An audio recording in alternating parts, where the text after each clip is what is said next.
Hey everybody, and welcome back to another episode of Living in Gallatin. I'm Erik Thornton, your host, and as we oftentimes do, we're joined by Nicole Bell of Gallatin Lifestyle, and we're piggybacking on her November Thankful issue. So you might notice we've got a little bit different mic set up because we've got a lot of awesome guests today, so we need more mics to go around. So Nicole, tell us a little bit about where we're at. Absolutely. So we are here at Feed Sumner in Gallatin. Feed Sumner is one of our local nonprofits that we highlighted in this month's Thankful issue, and we are just so honored to be here at Feed Sumner in Gallatin. And we are here with our friends Daniel Stevens, Director of Community Ministry, and Alex York, Director of Volunteer Services. We cannot wait to check out what Feed Sumner is doing here for our community and learn a little bit more about it. Also, we just found out that it is the season of blessing, November and December. So thankful, it's just spreading the love, and we cannot wait to learn more. Awesome. Thank you, Nicole. And we are going to make sure to let you guys know throughout the episode how you guys can get involved. And one thing that I'll start off with is a lot of people start feeling pretty generous about this time of year. And these gentlemen beside me and their whole team that we're meeting today, they are doing a lot of good in the community, and there's a lot of work that goes into that. So if you're planning for the holiday season, if you have teams, individuals, families that like to get involved and spread some cheer, do some good in the community, we're going to show you how, and we're going to encourage you to act sooner than later. All right, now let's learn just a little bit more about what these fine gentlemen and their team do here. Alex, we'll start with you. Why don't you tell us a little bit about Feed Sumner? Okay, Feed Sumner is aiming to help people who struggle with getting enough food, residents of Sumner County, and we want to be helpful to everybody that we can. I'm the Director of Volunteer Services, so I'm kind of on the back end trying to get the people who want to invest in this effort to make sure that we get food to people. And this is Daniel, who is the brains of the operation. Thank you. Thank you, Alex, for being so kind. I wouldn't say the brains of the operation, but Director of Community Ministry, my goal here is pretty much, and my job here pretty much is to, on a macro level, look towards the vision, the direction, make sure that we're sticking with the foundational principles of food, connection, and Jesus, and more than anything, making sure that we're doing our best to make touch points to spreading the love of Jesus. Well, thank you, gentlemen, for your introductions and just a little introduction to what happens here at Feed Sumner and your roles. If you guys wouldn't mind, why don't you take us for a tour and we can show everybody what goes on behind the scenes to make all this good happen here in the community. All right, absolutely. Let's go.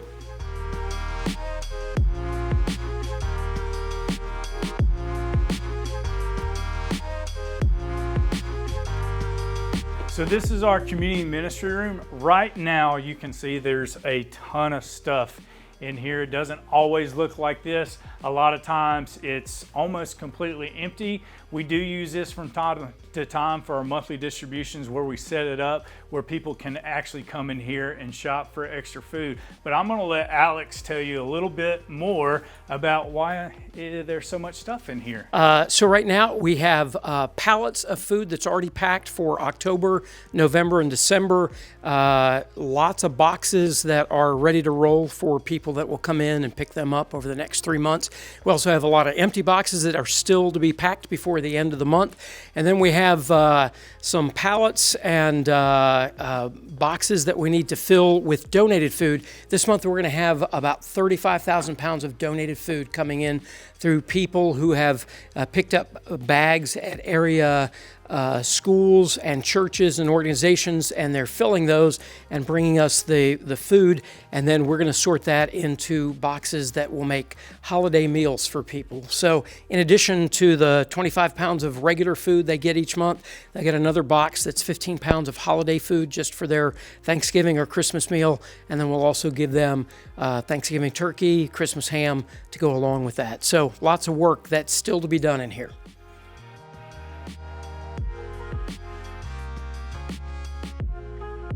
So one of the things that stood out to me as we've been talking to these gentlemen here at Feed Sumner is we live in such a nice area here in Gallatin, Hendersonville, Sumner County.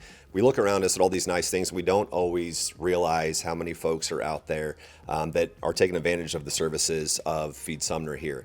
And Daniel, one of the numbers that you said to me as far as the amount of people that face food insecurity in our county, would you just tell the folks just a little bit about that? Because that really stood out to me. Yeah, so based on the data that we've compiled through Second Harvest and our own, we estimate 2,500 to 3,000 people that are dealing with food insecurity here in Sumner County, and that's based on the number of Middle Tennessee. It's 1 in 7, which is a pretty big number as far as how many people are actually dealing with food insecurity here around Sumner County. I think that's something, I mean, that's just mind-blowing to me, and it's something that's so impactful. We should all keep that in mind, especially this time of year, right? Absolutely. But all times of year. But we have a bit of a heightened awareness of it this time of year. And I think there's just so many different reasons that go into that. With the rising prices of rent and food and everything else, hopefully that's a problem that doesn't continue to escalate, but that we can get a handle on here in Sumner County, largely through your efforts. Absolutely. So we thank you guys for that. Absolutely. So November is our thankful issue, but it is not a coincidence that it is the season of blessing here at Feed Sumner. So Daniel, why don't you talk to me about this packed bag of a season of blessing? Yeah, so these are the items that we're asking different people to actually pick up these bags and fill them with these different items. And like Alex said, these items are then going to go into a holiday box of food. So each person that comes through, like he said, will get their regular box of food, and then they'll actually be able to create a whole Thanksgiving or Christmas meal out of the items that are going to be given to them on that day. And the items in here range for about around $25. But even if you wanted to buy something as simple as this or some stove top stuffing, it doesn't matter. We love people getting involved here. So whatever you want to do that, we love it. I love that. And Thanksgiving, turkey, and then Christmas will be soon after. And ham. So look out for those season of blessing bags for around Christmas time as well. Actually, they're already out. Fantastic. If you want to participate in this, even after Thanksgiving, because then we'll have December, just give us a call here at Feed Sumner, 615-348-4470, and we'll get you some bags. Awesome. So, Daniel, how else can the community get involved? Talk about donations, coming in here to help. Yeah, so there's basically 3 different ways we, ask for help or ask for people to help here, and that's through actual food donations.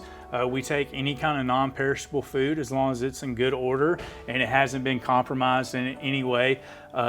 We do take some perishable stuff, but we just ask to give us a call to see if we have the space in the room and to see if we can actually take it and then give it out. And then also monetary donation. Obviously, we have to purchase food if we don't get donations in to be able to feed people. So monetary, we do ask for that. And the biggest and most important thing of all is we ask for people to pray. Just pray over the organization, pray over the direction, over the organization, and I think I forgot, volunteers, right? Yes. Because volunteers are the bread and butter here. Prayer goes before that, Right. but volunteers are the bread and butter here. We actually only have 2 staff people here, and so volunteers pretty much run this thing. Yeah, well, you heard it here.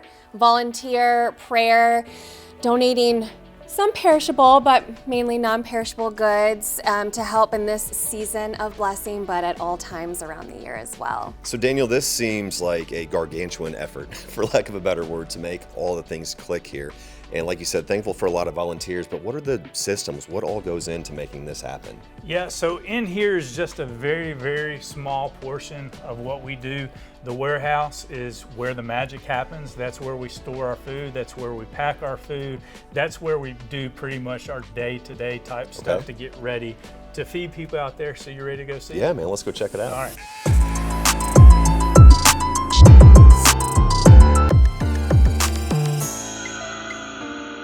So as Daniel says, this is where the magic happens, and we want to talk just a little bit more about that. So Daniel, tell us what goes on back here in the warehouse. Yeah, so again, this is where we store our food. This is where we pack boxes, once, twice, 3, 4 times a month, depending on the need. And we do a ton of other things in here as well. But I would like to bring in a very special person. Yeah, please. One of our lead volunteers, Kim Roberts. She does so much for the organization. Come on does in, Kim. mostly all the warehouse operations and all the receiving stuff. So we figured since she knows more about the warehouse than probably I do, figured we would let her get in on the party. Take it away, Kim. Tell us a little bit more. Well, we get deliveries about every week from Second Harvest. We get deliveries of chips, I think he's mentioned that, and we get deliveries from other people. So we just basically keep it counted, keep note of all the expiration dates, because things have to go out before they're expired with plenty of time to still eat them. And then when we're coming up on one of these packing days, we have to make sure we have enough corn, enough green beans, and always get the oldest stuff out first. So one of the things that Daniel mentioned to me, and it might not be an exact stat, but he was just sharing with me the over 180,000 pounds of food just from one of your sources Right. has rolled through here since January. Correct. That's just through Second Harvest alone. And honestly, it's probably more than that. And it's just because we've been so blessed with Second Harvest, our main partner, as well as so many people in the community. That is so amazing. That to me just puts it into perspective as you look at these shelves that are full all the way up to the tall ceilings in here, just how big of an effort is, and some of the things that you're talking about, Kim, expiration dates on all of these items in here that you have to be aware of, and constantly circulating your inventory to account for that, I'm sure. Absolutely. So just thank you to you guys and your team for everything you're doing as a volunteer to feed the county. We really appreciate it. You're welcome. Another thing too, I don't know if you want to highlight this, but so I didn't know this until recently, but expiration dates have nothing to do with, hey, don't eat the food. It's just deals with the quality of food. But one thing we try to do is we won't give, unless, I mean, we miss stuff, but we try not to hand people expired food. So every box they get should have non-expired food in it, and then we allow them, if there's expired stuff that's not bad or haven't been compromised, we allow. That's the type of stuff we might put in our pantry or let them come in and shop for. Okay.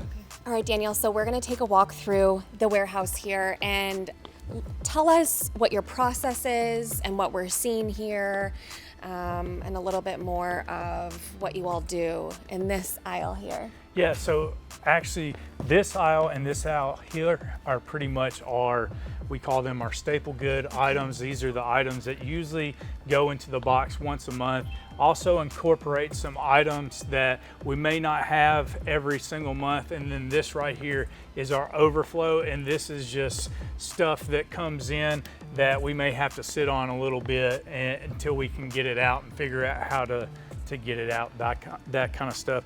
One of the things we really pride ourselves on is, although Second Harvest gives us shelf guidelines, which shelf guidelines say that, hey, just because the food's expired, you can still give it out because the food's still good. We try to pride ourselves in actually not giving out expired food in our boxes during the monthly distribution. And that's just kind of our thing, what we like to do for quality control. And then we abide by the shelf guidelines and allow people to come in and actually pick up food that's expired. And I didn't even know this till recently, but expired food has nothing to do with the food actually being bad. It actually has to do with the quality of the food.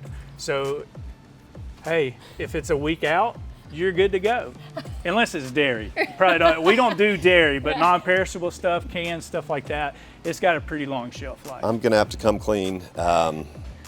Whitney, my wife, if you're watching, I hope you are. I'm sorry. You have officially now won the argument on expiration dates in our house, because turns out it still can be consumed. You win this time. Thanks for that info, Daniel. I think that's very helpful for most people. Maybe not me. Yeah. All right, Daniel, so we all know that it takes a massive village to put something like this together. Talk to us about the partners in the community, who all is involved in helping bring this to fruition. Yeah, specifically Season of Blessing, it's not just one church that pretty much does it all. We invite the community to come here because we want people to know Jesus, and we want them to have fun serving. So we try to make it fun when they serve, and we ask all kind of people to get in on this. So we've got about 10 churches right now that are participating in Season of Blessing. Christ is Love Church, Warehouse Fellowship, Life Church in Hendersonville. We've got First Baptist on Winchester Street here in Gallatin. Just a lot of churches, and it's just super exciting to see people in the community coming together like that. Definitely. A lot of love. A lot of A love. lot of love. We love love and local love at that too. Daniel, thank you so much for the information about how things work here behind the scenes. And I think I saw some trucks outside, which might have something to do with it as well. Should we go out and take a look? Absolutely. All right. We've been blessed to have the equipment that we do have. We've actually got 3 larger trucks, and then we have a smaller box truck. This is what I would consider our baby right here. It's got the pretty Feed Sumner wrap on it. This is where we do a lot of our larger pickups. When we go somewhere, we usually take this truck if we're going down to Second Harvest or we're just getting a big load of food somewhere. And then we have a box truck as well, and that's where we do our small runs in. And then these also are refrigerated. So this is where we keep and store the majority of our meat. They actually hooked it into an electric outlet, so we don't actually have an indoor or external freezer right now. Oh, this is okay. what we use, and it's been great. We've got a thermometer that goes to our phone, lets us know if things aren't going well, and we get it fixed and we get right back at it. So this has been a blessing to have these, because right now we've probably got a whole truckload full of meat to be able to bless people with over the coming months. Truly amazing. I can see why you're proud of the logo there. That looks pretty good. Yeah, that really and I stands out in the can't- community. I cannot be, I'm not the one that did that. Our communications team from church did that, so shout out to them. Yeah. They do an amazing job. They do a lot of the marketing and communication stuff for us internally, so yeah, shout out to them. Great job, team. And I know when we were outside, just kind of getting the lay of the land, you were showing us where folks actually come and pick up on one Saturday a month. You want to go outside and show us a little bit more about that? Yeah, let's do it.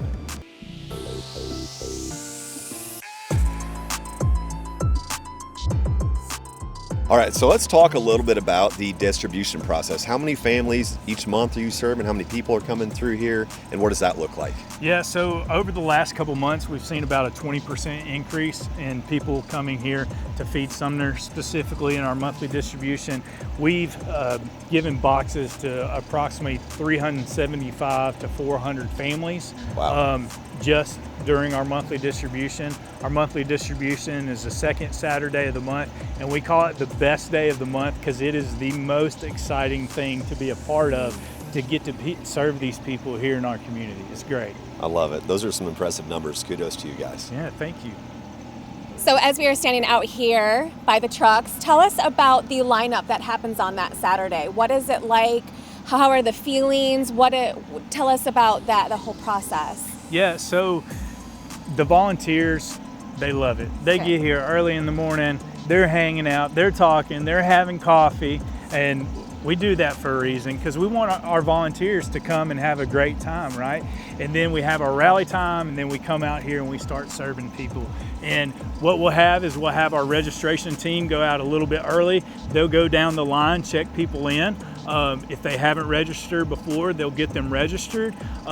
They work so hard, so incredibly hard. Everybody does, but they work really, really hard. And they have to go all the way down to Airport Road into that warehouse parking lot, because when the line backs up, it backs all the way to Airport Road into the warehouse. And, you know, it's kind of a catch-22. You know, you're happy that you get to serve that many people, right? But you really wish you didn't have to serve that many people. And what we're really trying to think about in the future is how can we better serve them so they're not sitting in a line trying to get food for an hour or even more. They know they're going to get food when they come to Feed Sumner. And what will happen is they'll come here, they'll line up. Once we start, they'll come in. We usually stack in 2 or 3 cars, put the boxes and the meat and all the other items in, and then say, have a blessed day. Oh my Yeah. goodness, you are truly serving blessings on that Saturday and every day.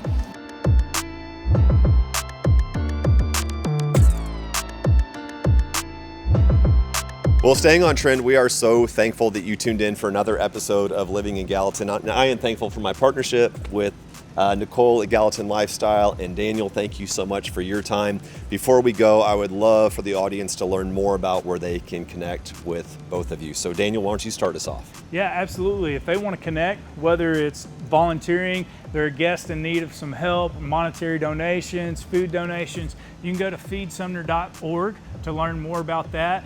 You can also go there to learn more about Seasonal Blessing. And if you want to reach out to us by phone, 615-348-4470.